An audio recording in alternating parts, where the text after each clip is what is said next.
words and music projected for us. Well, we don't have any hymnals. Well, it's up there. We can get hymnals for those who read those little dots on the line.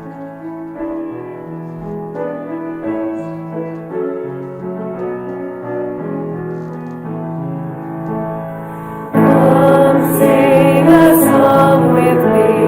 Come sing a song with me. Come sing a song with me, that I might know your mind.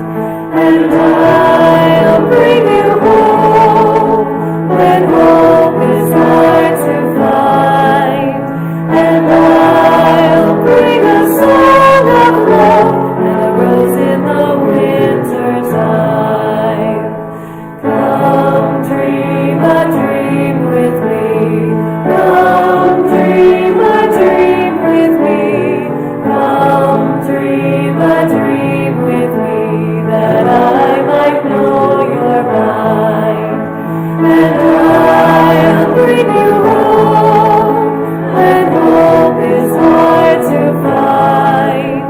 And I'll bring a song of love and a rose in the winter time. Come walk in rain with me. Come walk in rain with me. Come walk in rain with me, that I might know your mind. And I'll bring you home when hope is hard to find. And I'll bring a song of love and a rose in the winter time. Come share a rose with me. Come share a rose with me. Come share a rose with me, that I might know your mind. And I'll bring you home when hope is hard to find. And I'll bring a song of love and a rose in the winter time. Please be seated. I have a confession to make. I picked that one because it's one of my favorite hymns. And my wife Suzanne and I used it in our wedding service, and we call it our hymn. You know, couples have their our song, we have our hymn, because we're like hardcore UUs, right? So I want to invite us to settle into a time of worship with words from our Universalist tradition. We are loving and caring people, but sometimes we forget. We come together in church to remember. Let us remember together.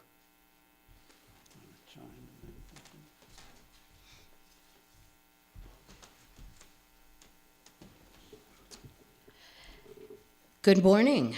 This Sunday, I don't know the date. My name's Kathy Mitchell, I do know that, and I'm your service leader for today. In this place, you can be yourself, but not by yourself. However you name yourself and call the holy, you're welcome here. We especially welcome those of you who are here for the first time. And we invite everyone to stay for coffee and conversation after the service, and also a reminder that we have a congregational conversation after the service. I'd like to thank our greeters today, Dana McDonald and Gemma Cray, and also thanks to Genevieve Gonzalez, our office manager, and Jake Tranter, our media director.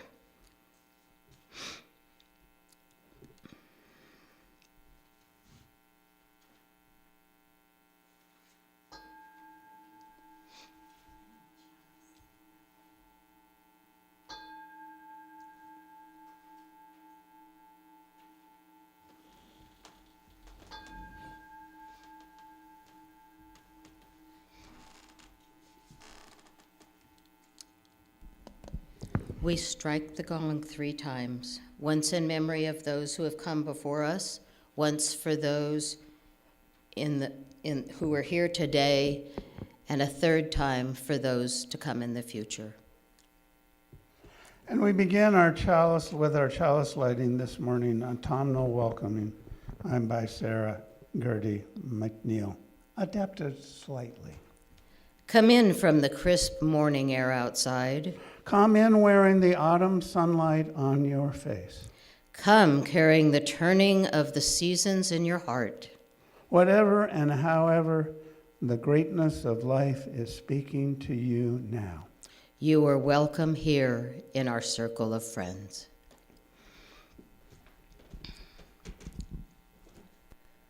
We move now in compassion for those in need who are ill and without shelter. Our congregation service to the larger community is to collect your contributions of food or money for the Fish Food Pantry. This support is a combined effort of Roseburg area churches.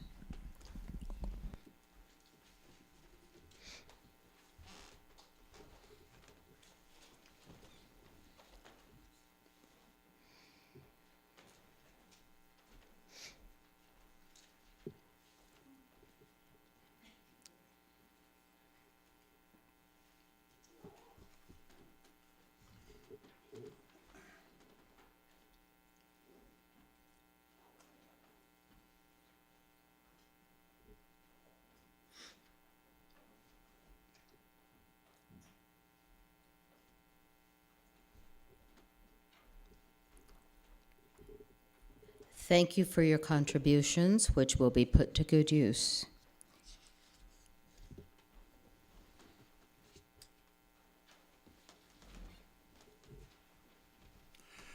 I want to just explain a little bit of some things that are a little different than we planned them this morning.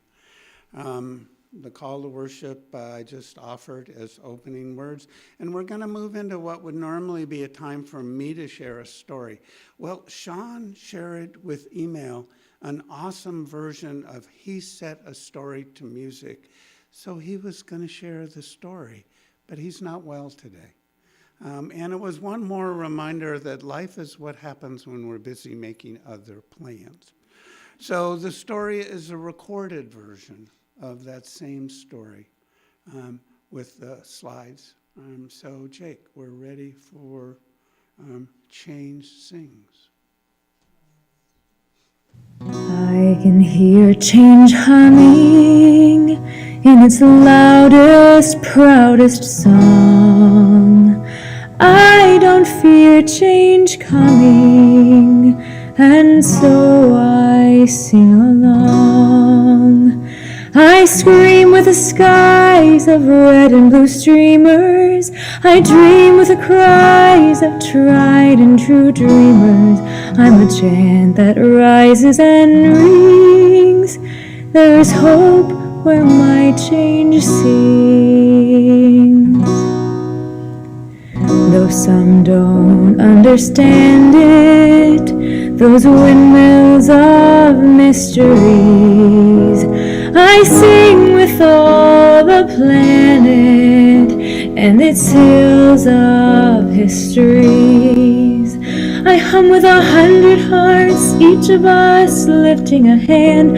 I use my strengths and my smarts, take a knee to make a stand. I'm bright as the light each day brings. There is love where my change sings. I show others tolerance, though it might take some courage. I don't make a taller fence, but fight to build a better bridge. I talk not only of distances from where and how we came, I also walk our differences to show we are the same. I'm a movement that roars and springs. There's a wave where my change sings. Change sings where, there, inside me. because I'm the change I want to see.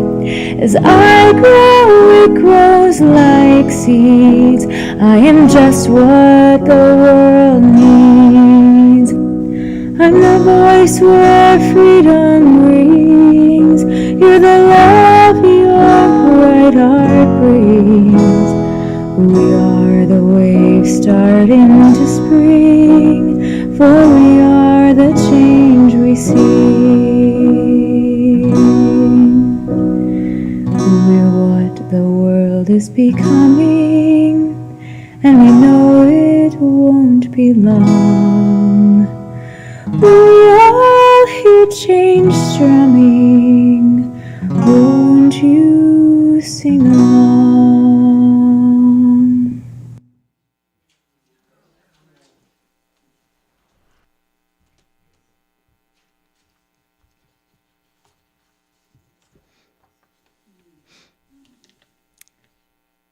Now's the time in our service when we share our joys and concerns with silent or spoken candle lighting. If you'd please form a line to my right, and those of you who are sharing a spoken candle, please give your name and please be brief.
now's the time for our church offering.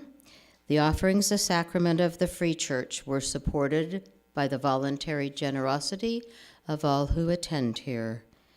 It will now be given and received in grateful appreciation.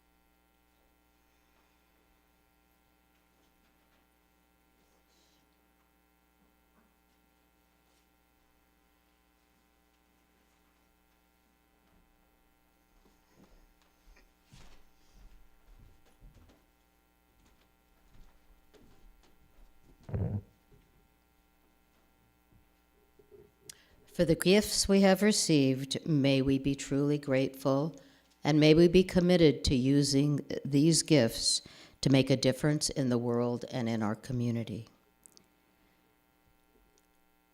And now we have a musical meditation.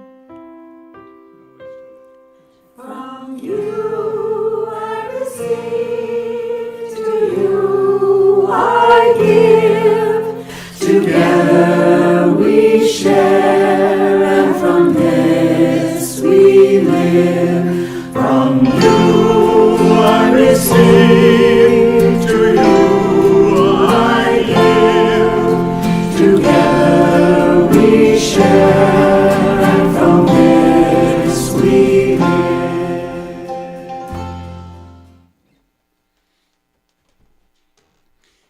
As I noted, Sean, our primary musician, is gone, and Bill Esser and Lily and I were going to share a chant musical meditation with you this morning.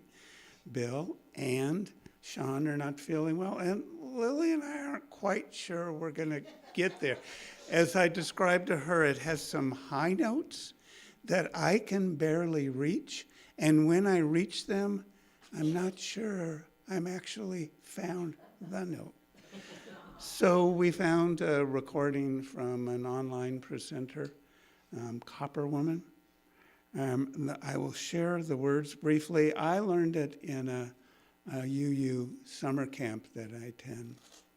And the words are simple. And I invite you, as you settle in and breathe easily in and out, sitting in a way that's comfortable for you. Close your eyes if that's helpful, and let these words pass over you. Don't the leaves flutter down just like that? Simply trust. Simply trust. Jake?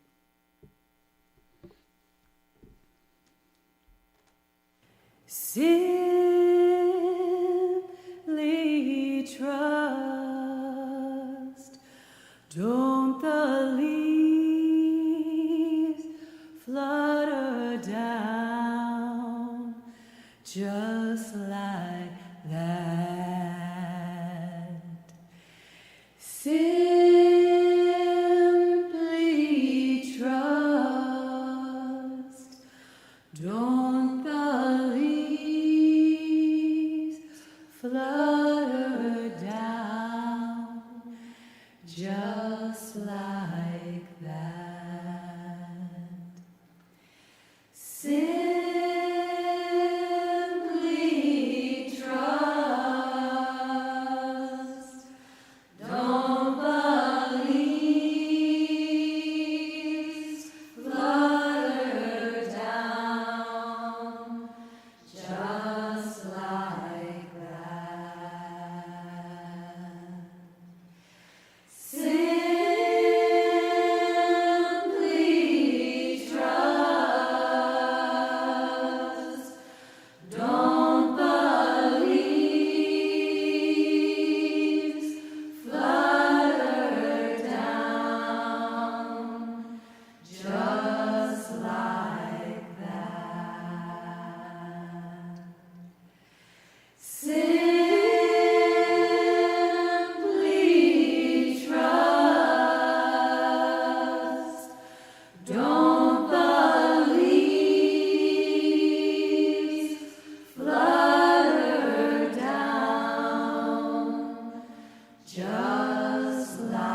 I invite you to take one cleansing breath in and to hold that sense of trust in a little bit of a precarious times. And now we want to share words of our reading for this morning, which is from the Hebrew Bible book of Ecclesiastes, 3:1 through 11. For everything there is a season, and a time for every purpose under heaven. A time to be born and a time to die. A time to plant, and a time to pluck up that which is planted. A time to kill, and a time to heal. A time to break down, and a time to build up. A time to weep and a time to laugh. A time to mourn, and a time to dance. A time to throw away stones and a time to gather stones together. A time to embrace, and a time to refrain from embracing. A time to seek and a time to lose. A time to keep, and a time to throw away. A time to tear and a time to sow. A time to keep silent, and a time to speak. A time to love and a time to hate. A time for war, and a time for peace. Now, this part of this scripture, most of us are familiar with since the good Unitarian Pete Seeger set it to music and added the simple words, turn, turn, turn. I have to admit, every time I see or hear these words, I can almost hear the Byrds folk rock version in my ears. But the scripture continues. And in Ecclesiastes, the Hebrew Bible offers us these words. What gain have the workers from their toil?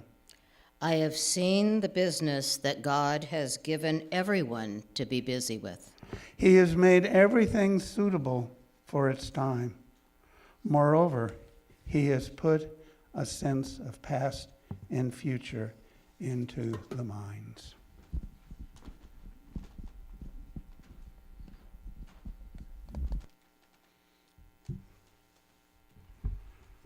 A sense of past and a sense of future.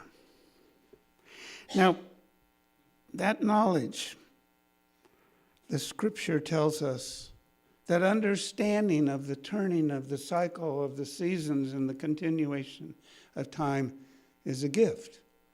In the language of the scriptures, it's a gift from God. A gift from however you name the holy. That knowledge, though, can be a boon and a source of dread.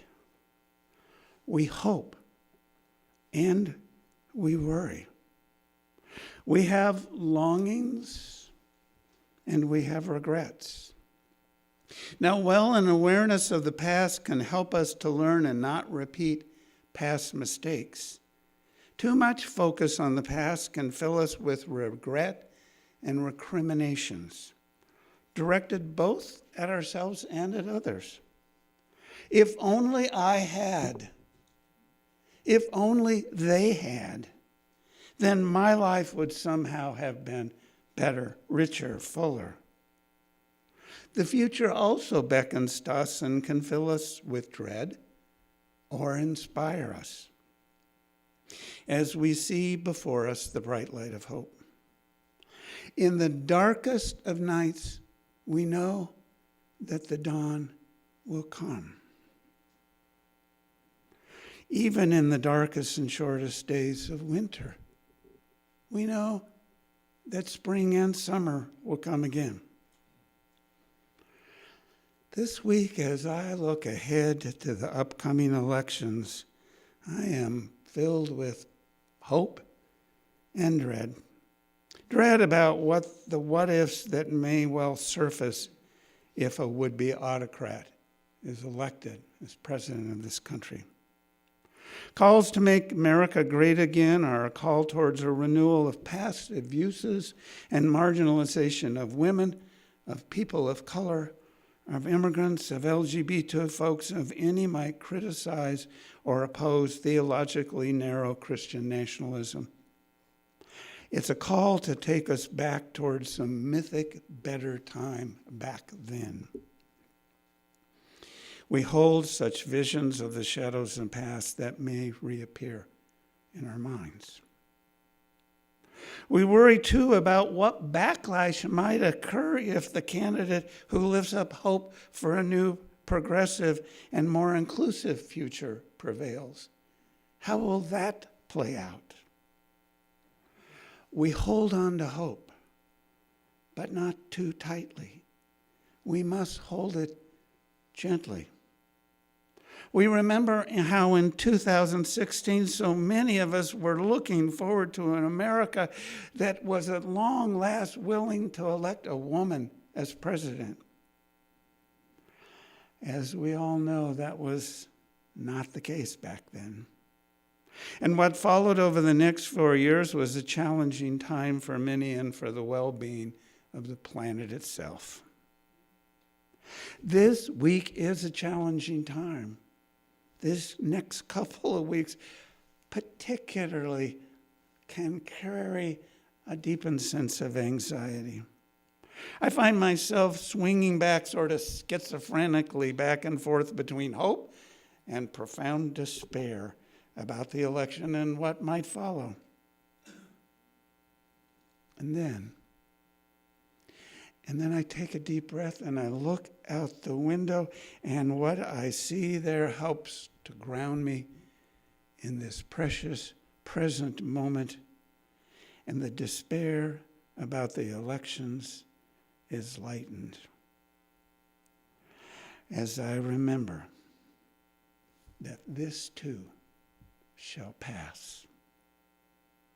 Outside the window of my home office, my vision is filled with a glooming, bright sky, interspersed with puffs of white clouds and tree lines shimmering with vibrant yellows, with smatterings of orange, and just a hint of magenta. And when I slow down, when I look up from my computer screen and take time to just watch, I can see some of those leaves just fluttering down, just like that. And just beyond this lower garden tree line stands a single tall evergreen. This slowly changing, seemingly constant sentinel reaches up into the sky. I know that nothing remains the same, that all is impermanent, yet sometimes mysterious and powerful prevails. I can trust in the continual turning of the seasons and the continuing cycling seasons of life. I place my trust in a life force that moves within it all, within the trees, within you, and within me. This past month, I've been gifted with the opportunity to do some autumnal traveling. I just returned Wednesday night from a hybrid conference of UROMPA. Yeah, UROMPA. UU Retired Ministers and Partners Association, right? UROMPA, acronyms, I think it's I like saying it. I went to UROMPA. Anyway, there were about 170 registered attendees for the virtual portion, and about 28 of us who had gathered in person at CBEC Conference Center on the Puget Sound, which is one of my favorite places on the planet. There we watched together the presenters in the national conference and spent time socializing, singing, playing around, and talking. Unlike in most places where I visit, we talked deeply not only about the political situation, we also talked about theology. Remember, it's mostly retired ministers along with their partners who have put up with this theological meandering for sometimes many decades. We talked theology. In one discussion, a colleague offered a description which he credited to Michael Meade and to Carl Jung of the intersection he believes what exists between some would call spirit and that amorphous thing named as soul. We were invited to reflect deeply on how are things with your soul, how are things with your spirit, and he wanted to separate the two. And he looked at Jungian notions to do that. The spirit he offered is best represented as a horizontal, broad and wide and far-reaching and relational, while the soul is a vertical dimension that includes great depth and reaching towards the sky. For me, my open-hearted engagement with the spirit of life invites me to stand in awe of all that is, filled with deep appreciation for the interdependent web of life of which we are a part. My seeking soul invites me to seek a deep rootedness that can anchor me against the storms that inevitably come, and concurrently inspires me to reach upwards towards my highest aspirations of who I long to be. The two intersecting planes form a cross, which has been a simple symbol of deep mythic teachings since long before the Christians adopted it as a remembrance of crucifixion. Ancient religions, Druids and Asian religions, embrace the cross. The Celtic cross puts a circle around us, inviting us to be present at the intersection of the here and now of spirit and soul. I will ponder all of this much in the weeks, months, to years to come. Before my journey to Seebeck, my travels took me not on flights of contemplation and imagination, but rather I boarded a plane and flew to London. I had a really fun exchange. Aer Lingus had the best deal.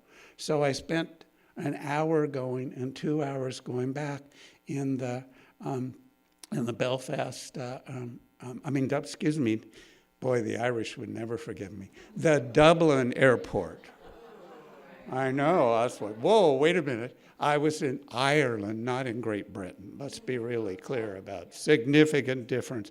And the bonus was when I had 2 hours waiting for my plane to return to the U.S., I had time to go to the duty-free store for some good Irish whiskey. And best of all, I got a draft Guinness in Ireland. I mean, I was drinking it as the plane boarded. We cut it that tight with a souvenir glass came with it. So it was a nice side journey on the trip to London, where I went to visit my grandson and incidentally his parents too. Though the timing of the visit was in part planned to coincide with my youngest son's 36th birthday. My baby is 36 years old. I found myself looking backwards, recalling the day of his birth and all the seasons of his life, his happy childhood, his seemingly mostly angst-free adolescence, his becoming a scholar and a really sweet man, and his finding love, and his in time becoming a dad himself. My 3-year-old grandson was bemused and a bit doubtful of the notion that this guy that he calls Grandpa is also his dada's dada. And that some of the children's books I brought as gifts had once been his father's books. Watching my son and his beloved parent has called me to look back over the seasons of my own life and to look ahead to what the future will bring in my own life and in the generations to come. My travels this fall also included a couple of days with my older sister, Linda, and her daughter and teenage grandchildren who live right next door. Visiting the young people I have known all their lives gifted me with yet another opportunity to witness the seasons of each life. I recalled them as babies and stood in awe at the sweet and very tall near adults they have become. My sister Linda is deeply immersed and has been for decades in a Tibetan Buddhist practice. This week she will be traveling to rural Arkansas, where a noted Rinpoche will lead a gathering to dedicate a temple and a study center there. Reportedly, when this wise teacher wanted to start a center in the U.S., he had the sense that Arkansas needed that energy most of all. In deep discussions with my wife's sister, I shared my plan to use the passage from Ecclesiastes in this week's service. She offered an addition to the list of times, list of times.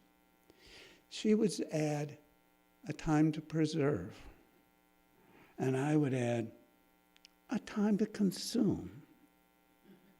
When I think about it, it's not too surprising considering her decades-long embrace of an ancient faith tradition and the more pragmatic presence on her kitchen counter of a food dryer. She, like I, is an avid gardener, and we both have jars of dried fruit and a few vegetables, too, in our pantries.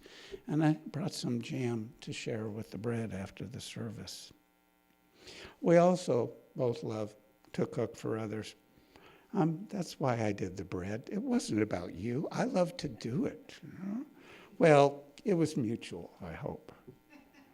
Linda and I, and my wife Suzanne, who has been a hospice chaplain as a death doula, had open-hearted discussions about the realities of these later seasons in our lives and the cycle of life that we know will end.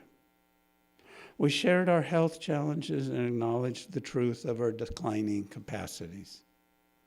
And as she reviews her life and plans her remaining actions and the time she has left, she uses words like karma. Though it's not a label I choose to use, we both are intentional about the legacy of love we hope to leave as a lasting gift to our children and grandchildren and to all the children. One of my colleagues back at the Urumpa conference, a noted scholar on the works of Emerson, and as he pronounces it, Thoreau, or let me see if I can get it right. Thoreau. It's a little different than I typically do it. I usually use Thoreau. He says it's correctly Thoreau. Anyway, he lived in the 18th century. We can't ask him how he would like his name to be pronounced. But he sent me the following passages from Thoreau's Autumnal Tints, published in the Atlantic back in the 1850s and republished just this past month on something they call Atlantic Classics. He wrote, "It is pleasant to walk over the beds of those fresh, crisp, and rustling leaves. How beautiful they go to their graves. How gently lay themselves down and turn to mold, painted of 1,000 hues and fit to make the beds of us living. How many flutterings before they rest quietly in their graves. They that soar so loftily, how contentedly they return to dust again and are laid to low, resigned to lie and decay at the foot of the tree and afford nourishment to new generations of their kind, as well as to flutter on high. They teach us how to die. Wonders if the time will ever come when humans, with their boastful faith in immortality, will lie down as gracefully and as ripe. With such an Indian summer serenity, will shed their bodies as they do their hair and nails." Through all the seasons of the year and year after year after year, the trees gift us with changing versions of themselves that can echo and inform the seasons of our lives and invite us to be more fully present in the here and now.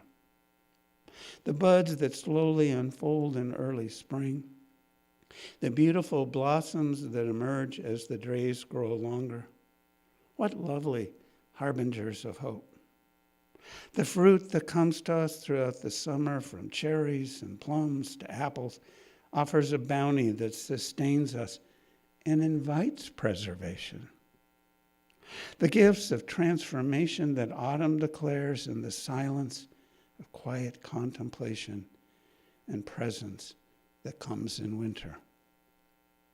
Truly, every season offers to us profound lessons about the chapters of our own lives, if we but take the time to pause, open our eyes to see, and our minds and our hearts to hear.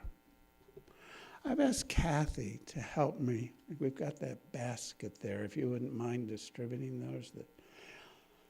I want to do a ritual with some leaves. So we've got a basket. Select one. There's a variety of sizes. I wandered our yard. Since I built the house 5 years ago, I've planted 30 trees. And so the leaves range in size from a big leaf maple to a golden willow, and some from the cherry trees. And what I discovered when I was collecting some leaves for today is I don't take time often to look at them closely. So I invite you to wander about in your yard or in woodlands nearby and look at the differences that occur out there. Not only differences in size, like the big leaf maples have big leaves. The golden willows are pretty small. And the chinkapin tree, I got to get it right. It's not a chinkapin. It's a sassafras tree I planted, has smaller leaves.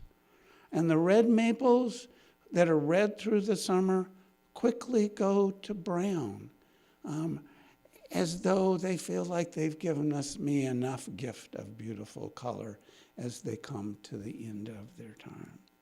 So as you get a leaf, I invite you to just hold it, spin it if you will, and give it a feel. I discovered as I plucked leaves from the trees in my own yard, each one has a different texture. Some are smooth and silky, some are scratchy. I discovered grape leaves almost can become a percussion instrument because they have so much texture. Each one unique, each one different. Yet each and every one coming to a time in the cycle of their life that is a time of transformation, time of change. So just take a breath, hold it for a moment as you hold the leaf, let it out. As I share these words that my sister Linda passed on to me. They're from a Dharma blog she posts that she subscribes to. And it's from the writer Margaret Renkel, who offers advice on how we might prepare for winter's cold and the change of the season that will come. She writes, before you go, take a leaf in your hand. Keep it nearby through whatever troubles the long winter brings. It will help you remember that nothing is truly over. It will help you remember that the wind always teaches us in autumn. That just because you can't see something doesn't mean it isn't there. Just because you can't see something doesn't mean it isn't there. May we remember all that we have known. May it be so.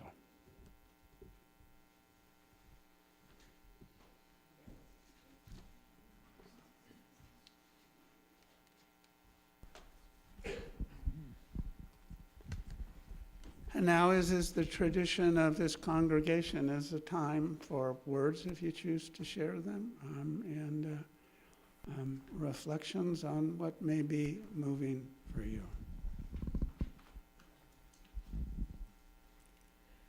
First of all, I don't have hearing aids in today, so I'm not really sure what you said.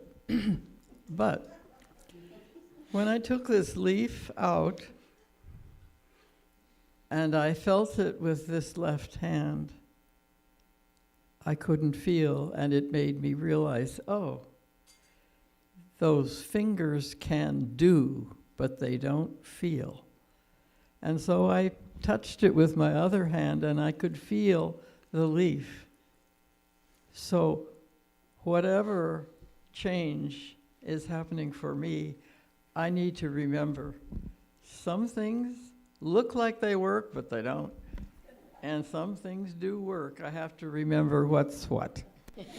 You know, and it is that continual change. I mean, I'm struggling with some neuropathy, and I'm, a decade or a little more younger than you are. So in a decade, who knows what that textural feeling would be. But the inner feelings remain constant. And I'm reminded of a piece that I shared that was part of my last service here now 6 weeks or so ago. No, it was one before that, about the Good Samaritan, where Jesus didn't call people to feel, Jesus called people to do. Okay, so there's another lesson there. That hand still is capable of doing, right? So keep doing. There. Yes, you mentioned earlier that we need to be at the intersection of the spirit and the soul. For someone who's trying to and struggles to find out what is his to do, can you say a little more about being at the intersection of the spirit and the soul, and how one not only understands that, but inculcates and incorporates that into doing what's his to do? Right. Well, I mean, I'm almost tempted to say no, probably not, Larry. And it is for each of us to struggle with. I don't have a clear answer to that question, okay? And as soon as it gets clear, I worry that it might not be the correct answer anyway. Okay, so what I choose to do is remain open to emerging possibilities of what it is mine to do. I mean, I can use the comparison you folks are. I decided it was no longer mine to do a quarter-time ministry. But it's mine to do some consulting and, figuring out what all that means. And so it changes. And it is unique for each of us as much as each of the leaves in that basket are unique. So it's close to an answer I can get you. I'm glad that we have a hymn in the UU hymnal that says, maybe the question truly is the answer.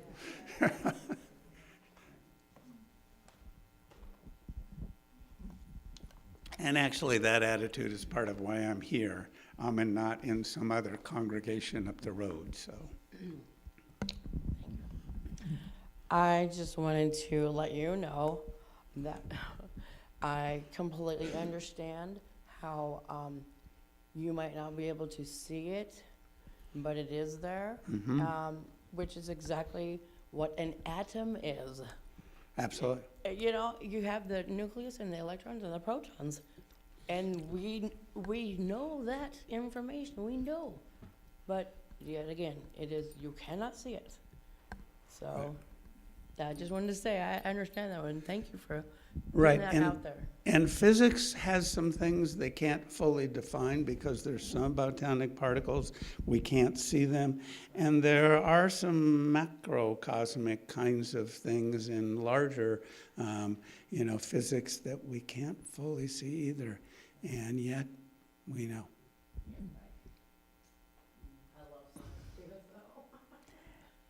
At the Pride Festival, I talked to Matt Goodrich, who is the Lutheran minister that goes from the Lutheran Church to the Episcopal Church. Right. Yeah. And I talked to him quite a while, and then later to his wife. And afterwards, I thought, I know what the difference is. he thinks he has all the answers. And I think I have all the questions. So I've been intrigued by that. We always have another question.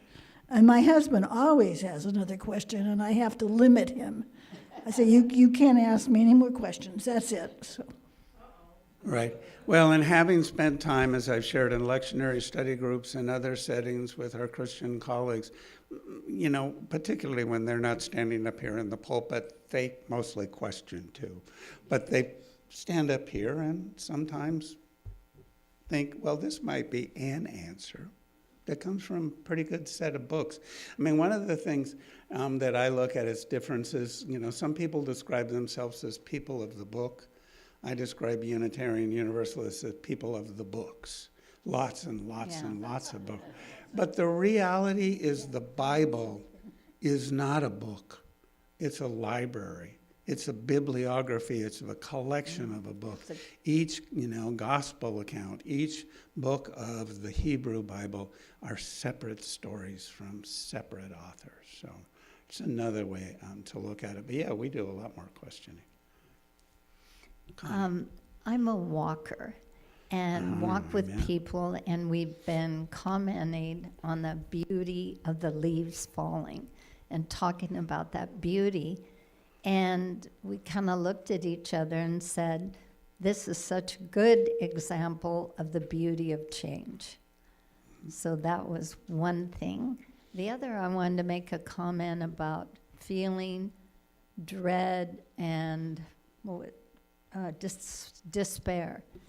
That I have a lot of people who talk to me about that. And it makes me feel that we're putting a lot of energy out there in the world of despair. And that isn't the energy I want to put out to my friends or to the world. And so I'm really looking at my self-talk about dread and despair.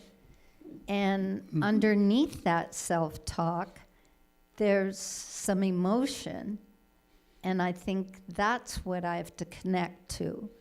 And both talking to people who feel like I do and talking to people who have a different point of view. But instead of those words, I think I have to connect with the emotion. Right. You know, and when I'm being my best self, I look towards, which is foundational for me, the first noble truth of Buddhism, which is often translated as life is suffering. One of my Buddhist teachers says it's misconceptions, an understanding that we think everything's going to be good, and accepting that all too often it's not. And if we start there and accept it is what it is, then we don't put all of our energy into what Buddhas would call suffering, of fretting about it and get anxious about it. Sometimes I recite to myself the serenity prayer, the things that I can change, and there are some things that I can't. I can send cards to Ohio, but I can't change the outcome of what's going to happen in that state, right? So accepting what is. When I'm being my best self, but I despair and get a little Anyway, so let's move to some closing words of benediction. I believe we have a closing Oh, we have a song first, too. Yep. Thank you. Good. We get to sing, and then please remain standing for closing words of benediction. Please rise in body or in spirit. My life flows on.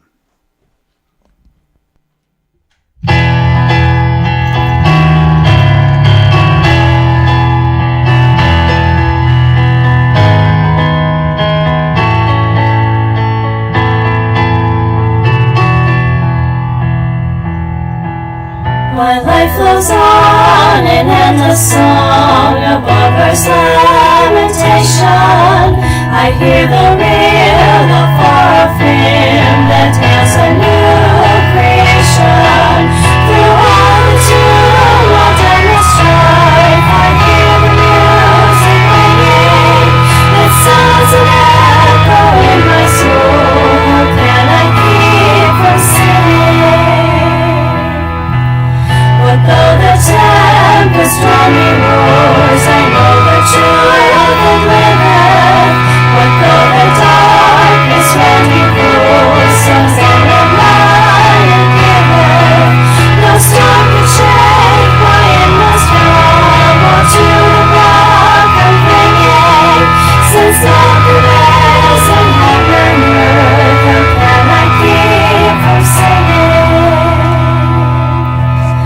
when tyrants tremble as they hear the bells of freedom ringing, when friends rejoice both far and near, how can I keep from singing?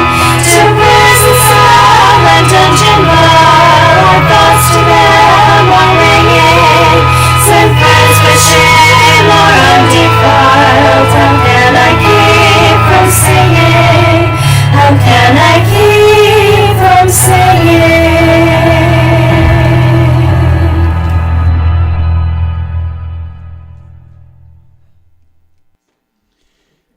May you be changed, from Emily Richards. May you leave this time together changed. May the promise you have made to yourselves about who you want to be feel closer to the reality of who you are right now. May you share that feeling of transformation wherever you go. May it spread into every word, deed, thought, and interaction. Until we all are changed, transformed, and transforming together, becoming our better selves. Salam, shalom, amen, and blessed be. And as is the tradition of this congregation, we invite you to join the circle for our closing.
Moonlight